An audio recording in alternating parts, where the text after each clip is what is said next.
power the residential cleaning industry.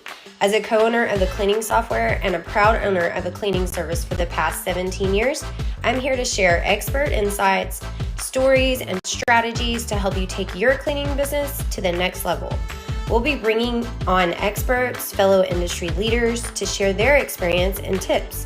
Whether you are just starting out or looking to grow, this podcast is for you. Let's dive into the next episode.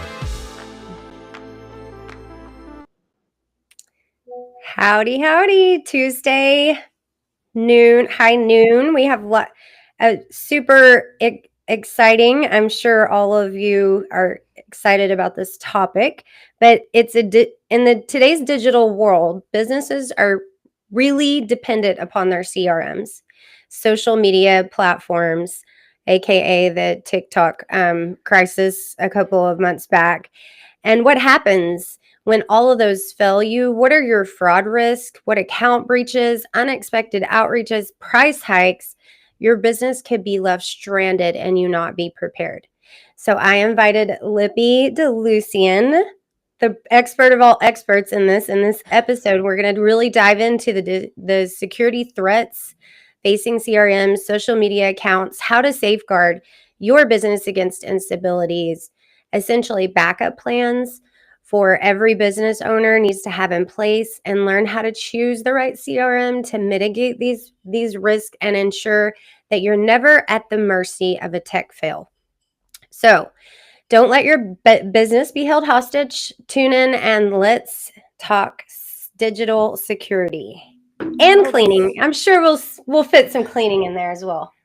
I was like, oh, that sounds so boring. No, like digital security. Everyone, it's not the fun, sexy thing.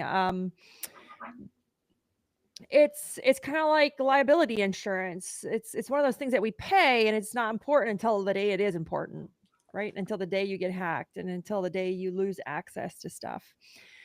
I wouldn't say that I'm an expert, but I have a lot of experience in software.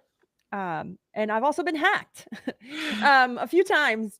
So I can just speak from my experience as far as some things that we can do to protect ourselves. What should we look at?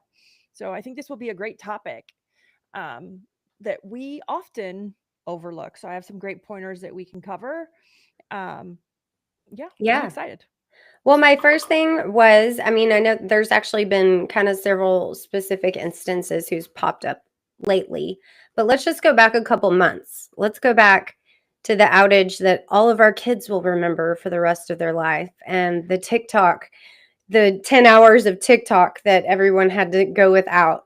And I know you had already spoken upon this before in a different podcast, but I also know that there's been Facebook, like everyone's Facebook has been hacked. So let's start with social media and do you have any advice for us as far as protection against your social media accounts? How do you manage it? Because I know you have tons of content that you wouldn't want to have to recreate.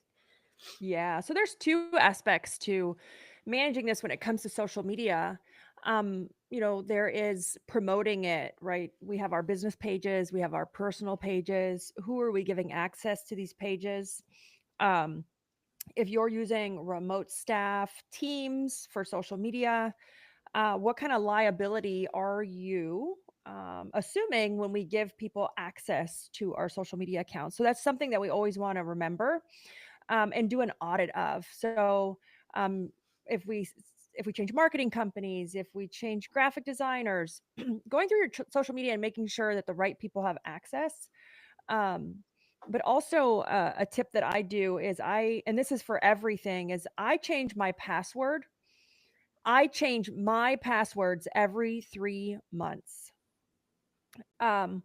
Why do I do this? I'm the key holder to most of our passwords, whether it's our bank accounts, our social media, which runs our business. And then my employees change their passwords every 6 months.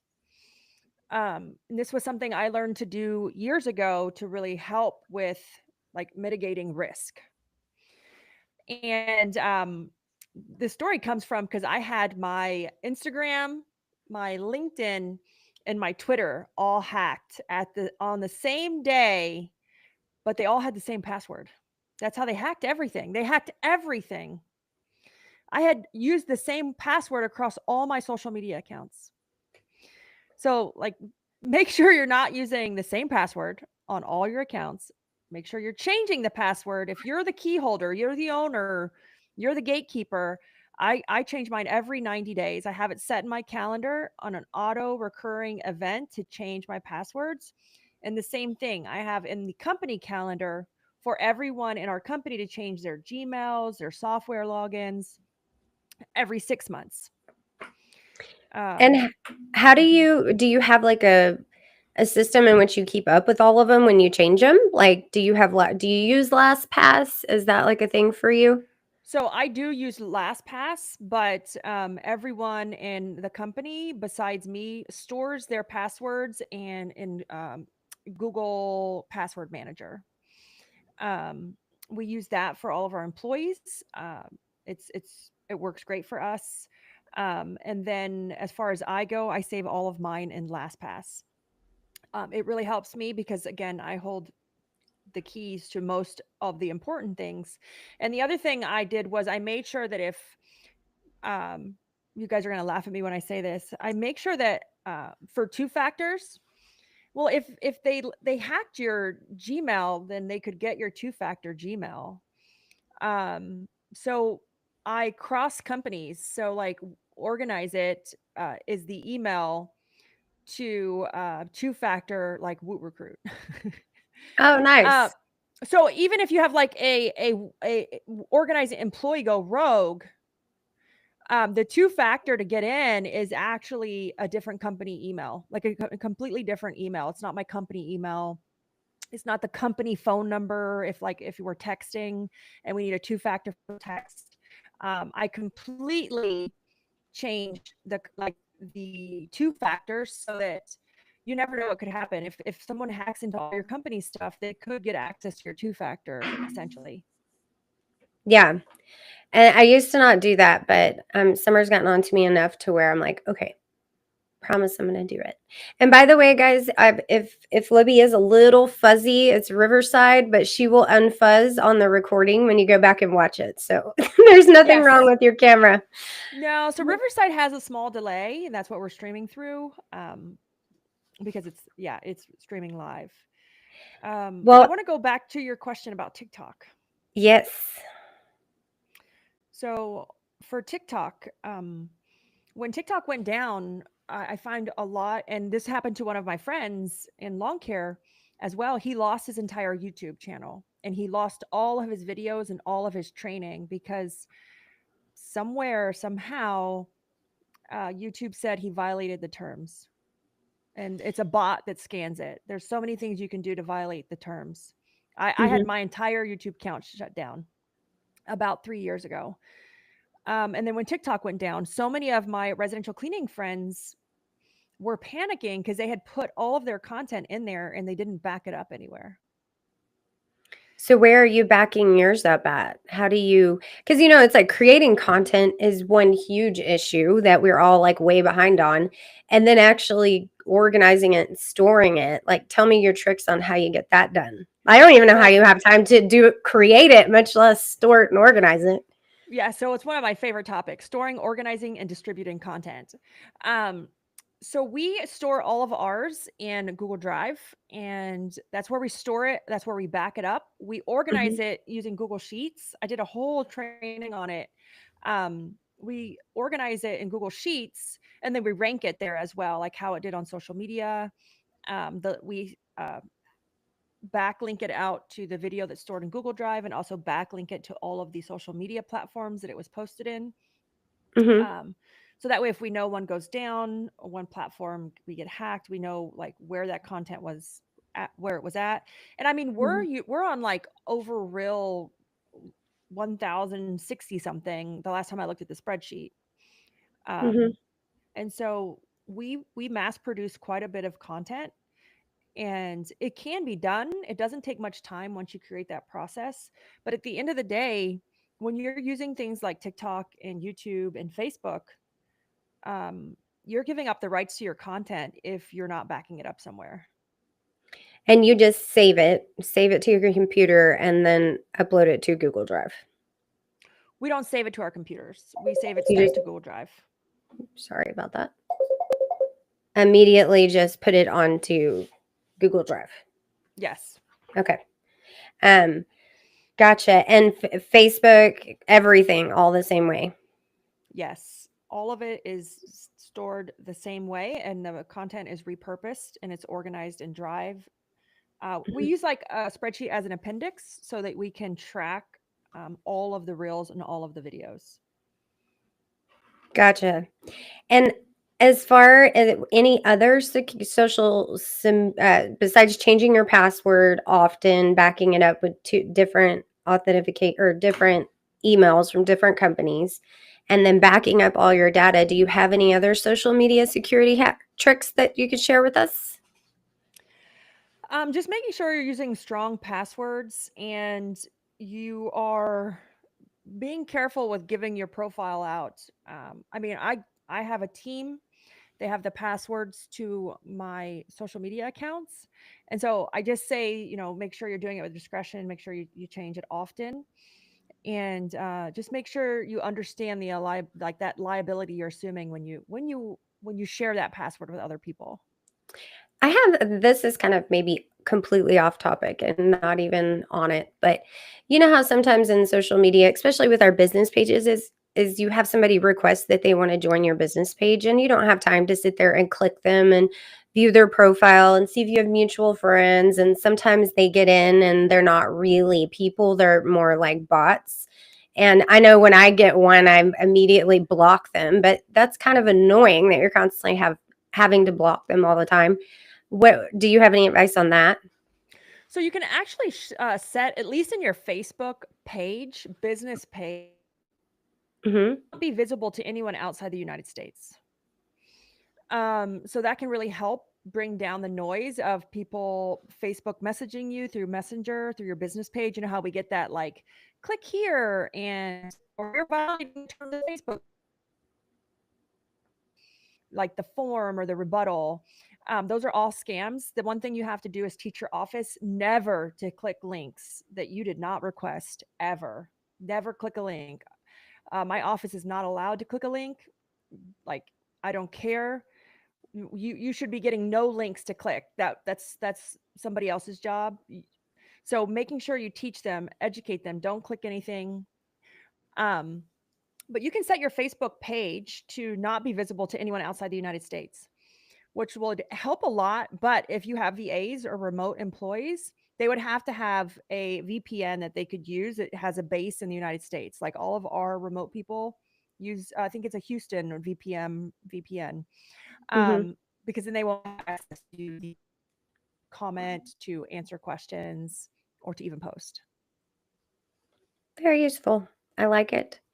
You said earlier you were mentioning passwords and having.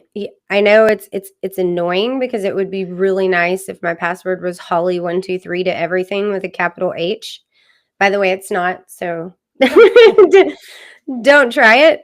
But there's usually like if you need to have more than 12 characters, you need to have more than one just capital letter, more than one special character, more than one number, something that you wouldn't be thought of. And that is super duper important. And matter of fact, like even logging into a CRM, and if they don't require it, you should start to ask questions like, oh wait, Yeah. I can put my password as Holly123 and it's okay. So I know like the cleaning software, we just had a huge update that was a big encryption password, and it's been around for a couple of months, but that was one thing we really upped our security on. So if you currently have a software or CRM that you have that simple little bitty password, um, you might be concerned about their security and you might need to start asking some questions. And as far as, so we've gone into the, topic of social media, but there's also CRMs that like our whole business is dependent upon a CRM. I mean, I have a CRM inside a CRM that works a CRM. So, I mean, there's just tons of security in that. And if one of those CRMs went down, then the rest may fall. And I know there was one big, in particular, outage that caused a lot of people in the service industry to go down for a while. And it was very concerning. And why did that happen? And what could have been differently? What can I do as a business owner to protect myself, that if that happened again, what could I do? I know I was telling, I have it on my checklist. I mean, and I even own my own CRM. And, and I know weird things can happen. So like on one of our checklists is it's important that we do like a download and we save a backup every single day. I mean, and ours is secure, but you never know what's going to happen that maybe beyond that CRM's perspective or something else. So just really do what you can personally back yourself up. And then there's a lot of questions that you need to ask to your CRM to make sure that they are actually having the proper security measures in place. But, oops, sorry. Go ahead, Libby.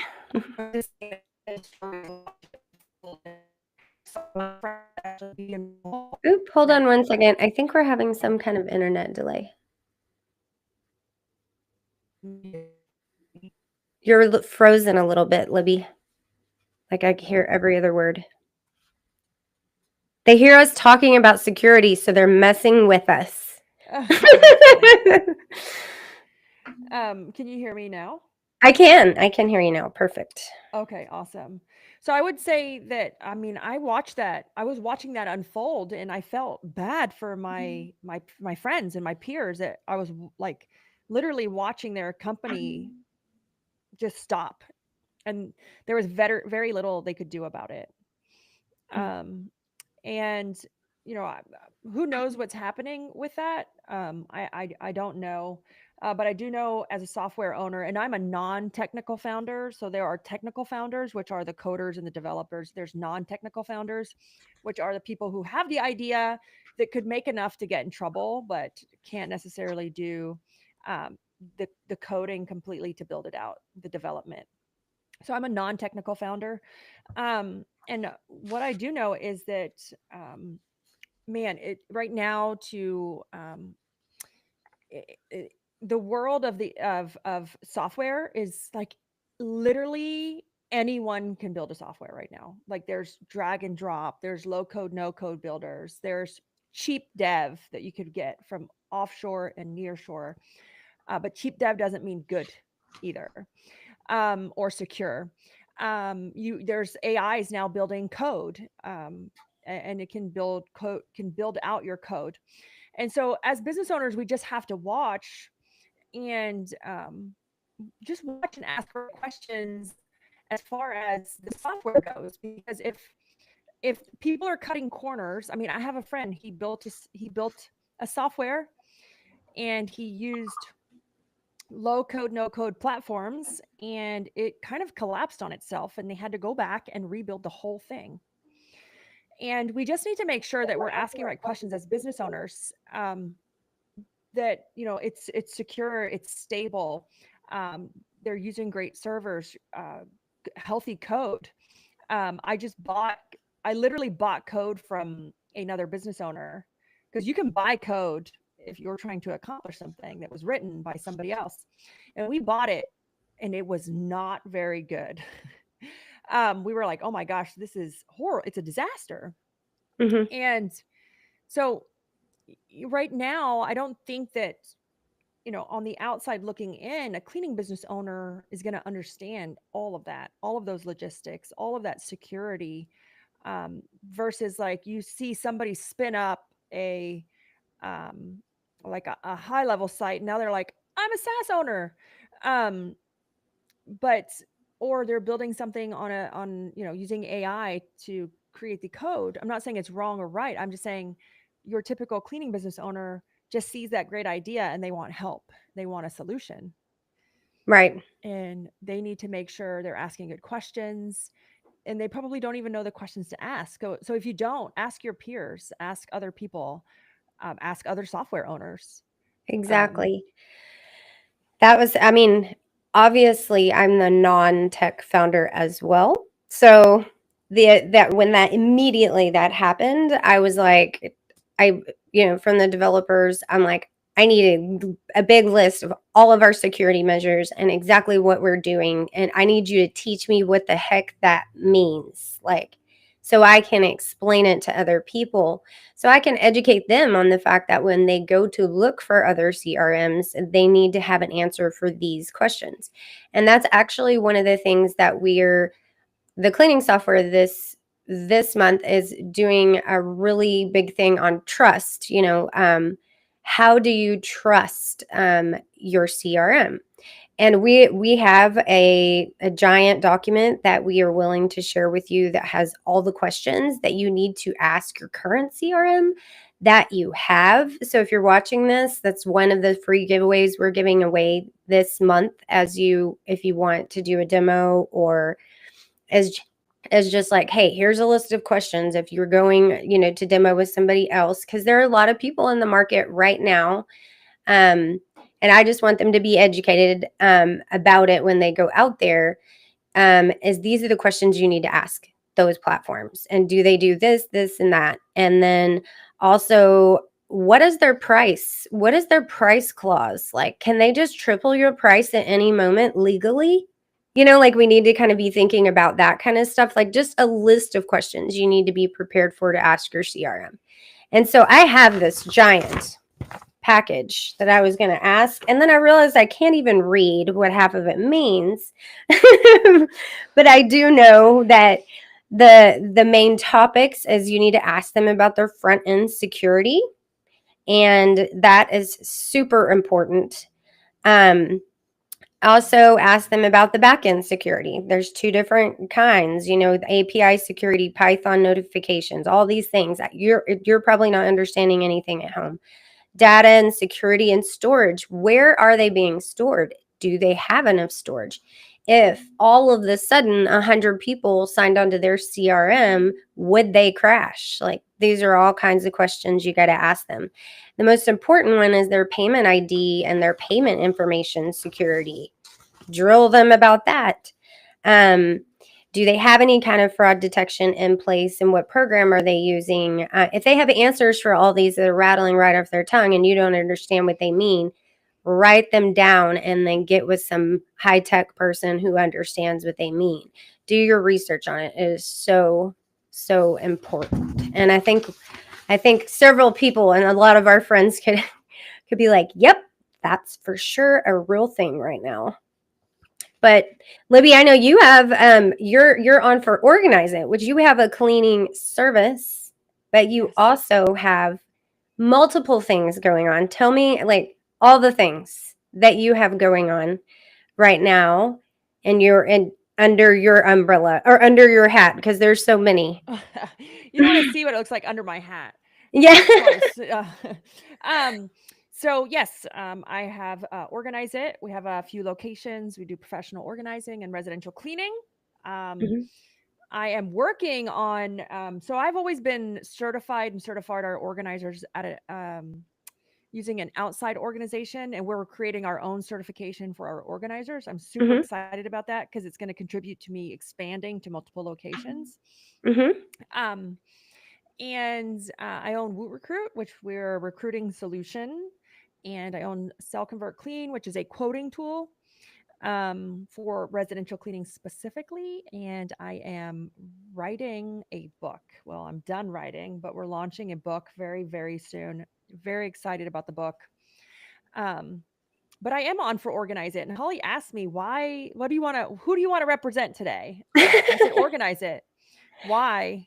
Because I wanted to tell a story about my website getting hacked. Oh, yes. My, Let's. my Organize It website got hacked, and I at the time, when this happened, I was telling my marketing company, I'm like, there's something wrong with the website. There's something wrong with the website. And they're like, they would look at it and they're like, well, we can't find anything. We can't find anything.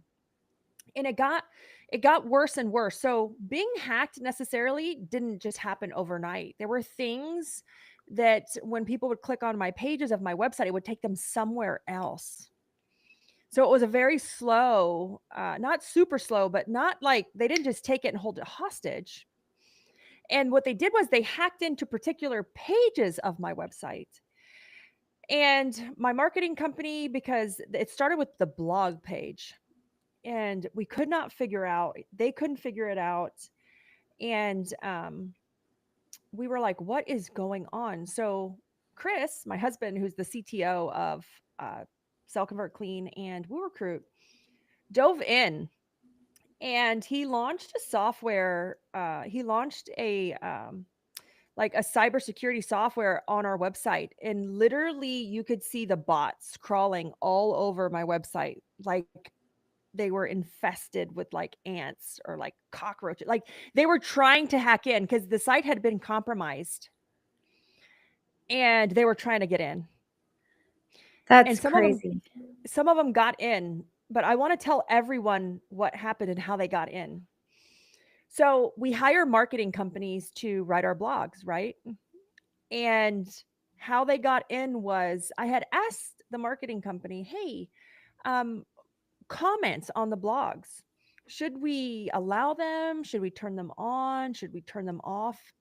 And they had advised me, though, it was good to have the comments on because it looked like people were engaging with the blog. Well, that is how my website got hacked. People were hacking it through the comments. It was like malware through words. And they were able to hack into my blog pages.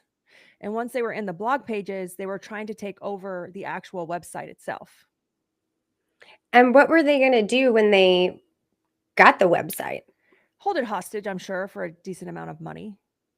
And you would have had to pay them off to get your website back or start completely over. Well, so we knew it was compromised. So we were trying to figure out where were they getting in, like what was happening. And every time we tested, like it didn't show up. And then a customer would say, hey, something's wrong with your blog. Another cleaning company who was stalking me was like, your blog page took me to a different page. So your competitors let you know. See, everybody should be friends. And I was like, man, and then every time we would go to test it ourselves, it didn't do it to us. And so what I did was, Holly, I had a backup plan. I bought another domain, which was like, it's organizeit.services, which is the main domain over all of our locations now. And I had copied my website over to that domain for a backup. I had backed up the website. I had another domain in case I needed it. So if you're using things like WordPress, which are very, very like stable, and a lot of people don't like WordPress because they say it's like the old version of websites. They're like, build it on high level. I'm like, I would never build my main page on high level. I build funnel pages on there, but I would never build my main page. So, we backed it up just in case because we couldn't figure it out. We couldn't break it. We could see the bots crawling all over it, trying to like break in, they were trying to find just anything that was slightly compromised to get in. They don't need your password to get in necessarily. They're sitting there trying to break through somehow by writing more and more code or running passwords through a scanner. And so we finally found it. It was through the blog pages and the comments, allowing people to comment on the comments. They were hacking into my site, which is crazy. So being careful on comments, noticing weird pop-ups when you go to a window. Yes.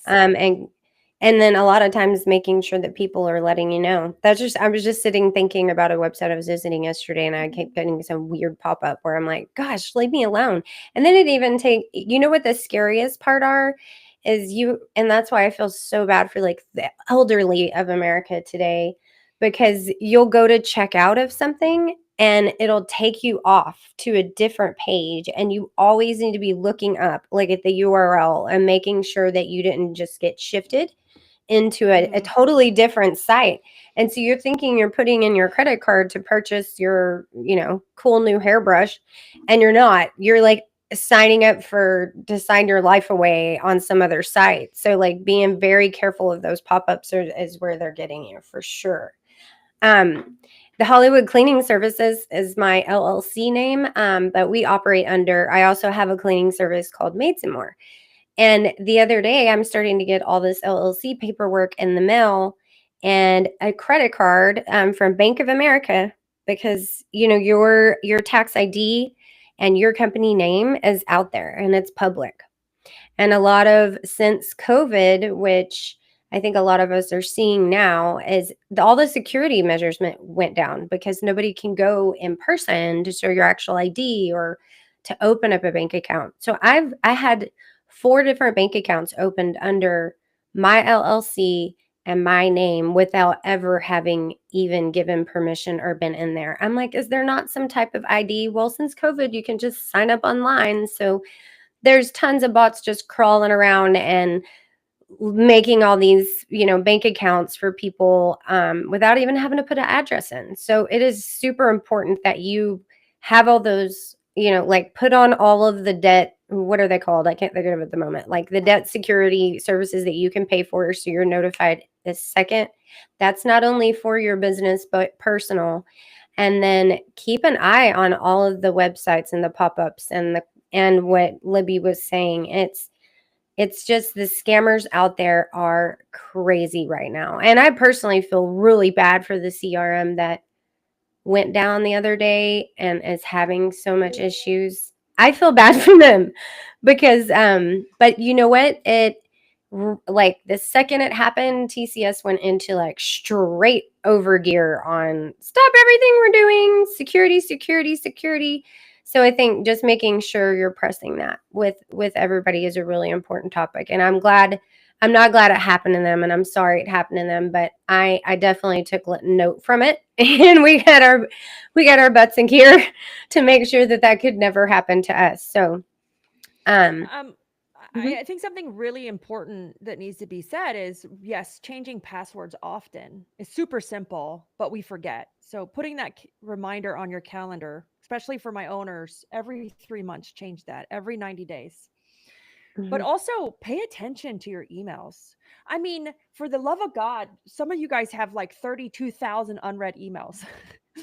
It drives me bonkers, but Me too. as a bit but as a business owner, if you get hacked, if you're compromised, one of the first places you're going to see it is in your email account. They send you notifications, they send you updates, they send you warnings. But if you have 32,000 unread emails, it's really going to be hard to see that. It's going to be hard to Exactly. notice it. Exactly. It's not being scared, it's not operating in a scared place. I still sign up for stuff, I'm still on social media, but I make sure that I operate with like just paying attention to details, pay attention to the communication coming in and out of your company.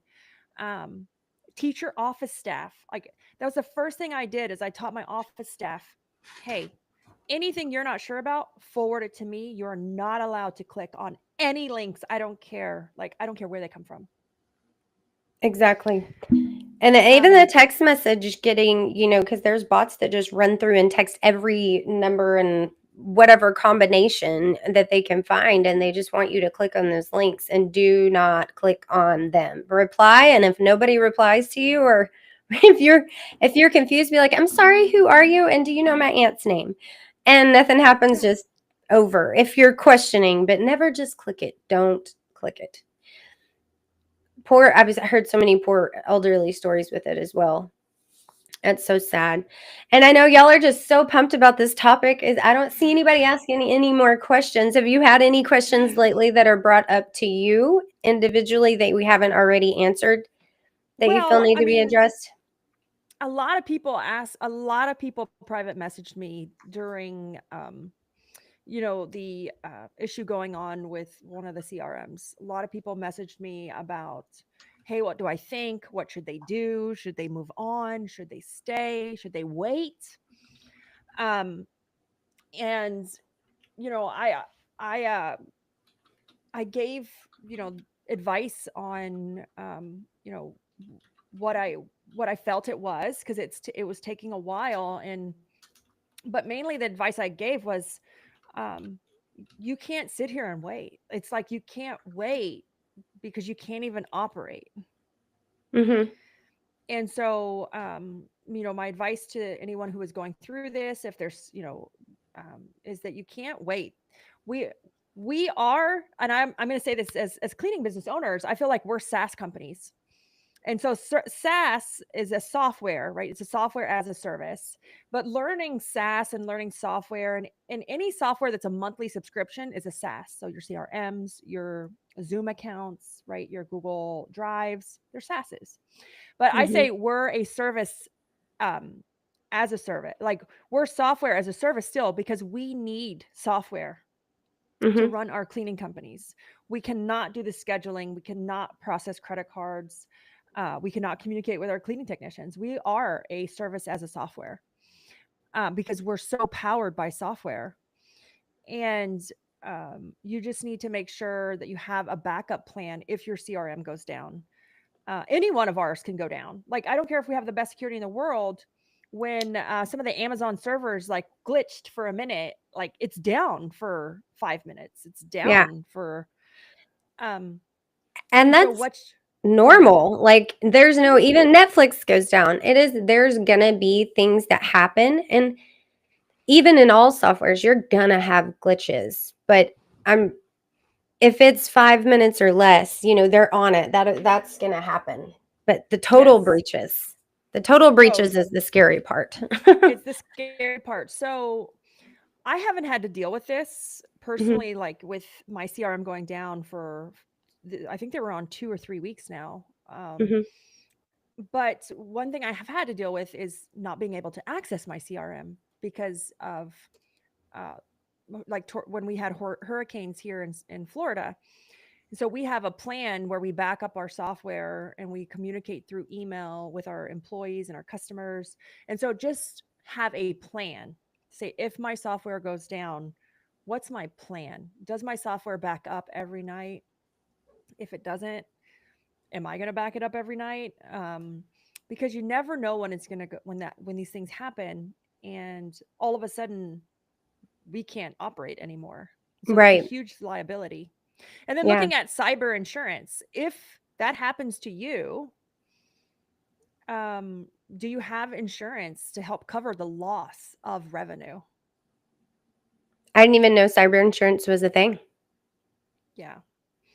So you could have like insurance to cover you if those things happen. There is umbrella policies that will help cover your loss of revenue. It's just like when I get hit by a tornado or a hurricane, there are umbrellas that can cover our loss of revenue for the days that we're closed.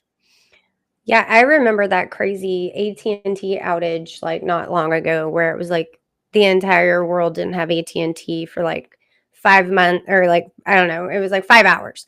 And all the Verizon people were like posting and making fun of us, but we couldn't see it. So it was fine. But yeah, we after that day we also have a plan in action like printing off the schedule from the day before, even a week in advance. Getting that snapshot printed off, always making sure that we have our customer emails and information in different places, because weird things can happen outside of the CRM.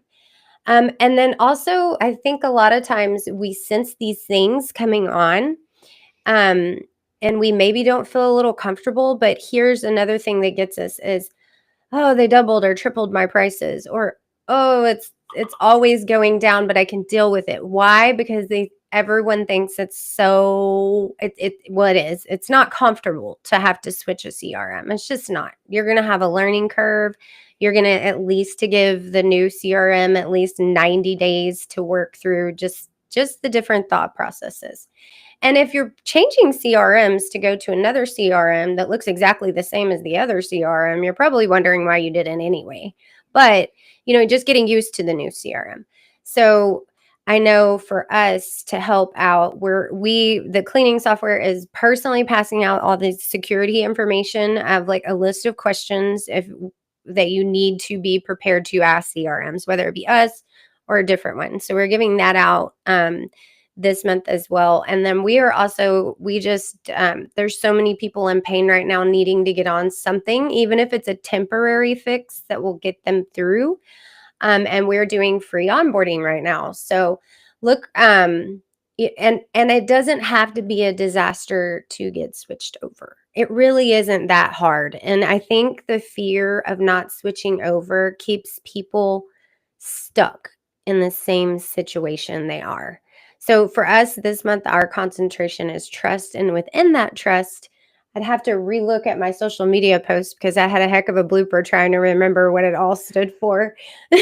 So transparency, reliability, understanding, and the fact that we can get you switched over, sustainability that you're looking for long term, like what are you going to be able to grow with, because you don't want to have to switch again. And then what's the last T? Trustworthy. You've got to be able to trust the people that you're working with. So feel free to reach out to me or Libby this month and ask us if we don't know the answer. We have really smart people that work for us that know all the answers, and Yes. several other resources out there to help you. So don't just feel like it's an ugly conversation and nobody is probably going to watch this podcast because they're like, I don't even know what they're talking about. But you need to think about it because it's gotten some Well, people in a pickle. I say it's like cleaning, right? Yeah. Customers, I always say cleaning, the actual cleaning part is the least important part until it's not. Is the most important part, sorry, until it's not, Hmm. right? It's the most important part. How well we clean your house is the most important part until it's not. Right. And until it's not. And that's when something goes missing. They break something. They ruin my hardwood floors. They stole Hmm. my diamond ring. Um, Or I don't it's even the know who most, my customers are because I yeah. can't see them. So this is the same thing where maybe cheap is not always the best solution, and convenient isn't necessarily always the best solution, because it's important until it's not. Like when, if it's not as a stable platform, maybe they can't answer all those questions. um, this goes back to the social media. So many people house their videos on YouTube because it's free, but it's not free because you have to operate, because it's free, you're abiding by their terms. And versus if I was to go pay a hosting platform for my videos, I would have more control and more security around it, versus I'm going to use a cheaper solution because it's cheap and I don't want to pay, And it's free. Yeah, and it's free. exactly. Exactly.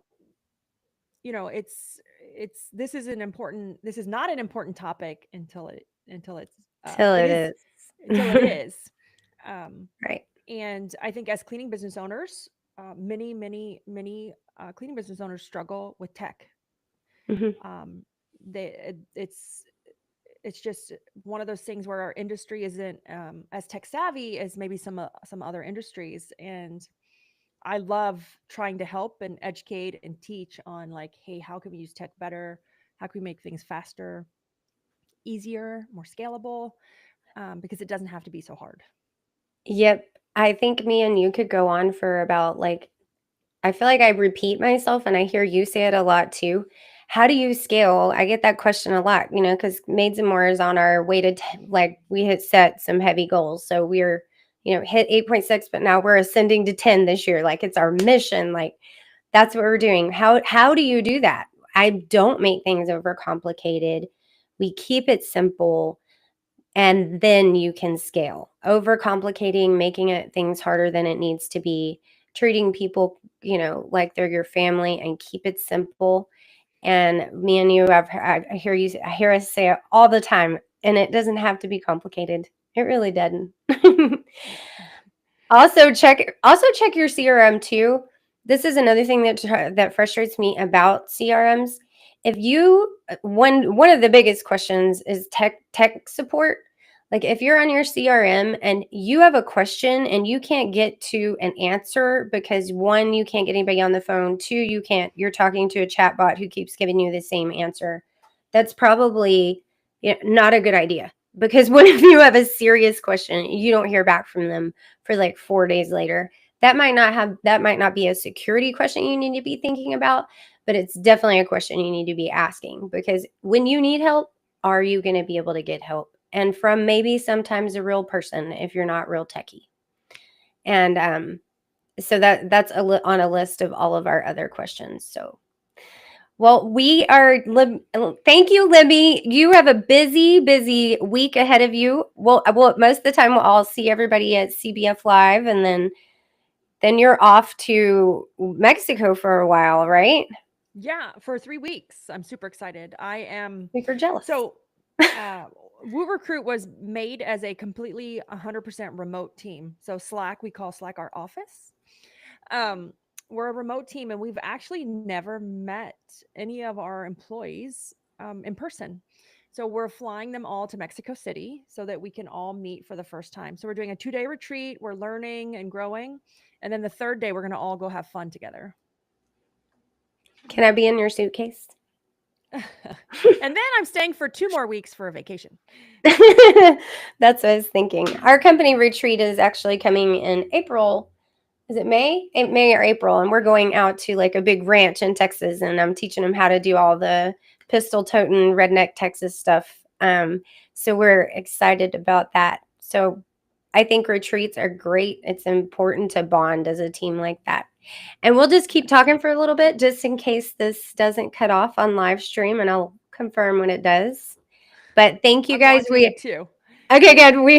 We are really here to educate and empower the cleaning industry. I've known Libby for years, and we have no underlying purposes other than we want to see the industry succeed, and it has a lot of potential and a lot of great people in it. And we just thank y'all for listening to us, and let us know either one if y'all have any of those more additional security questions. I'll be happy to get you all the super techie answers. I just didn't want to use a bunch of acronyms you wouldn't understand quite yet. Talk to you soon. Bye.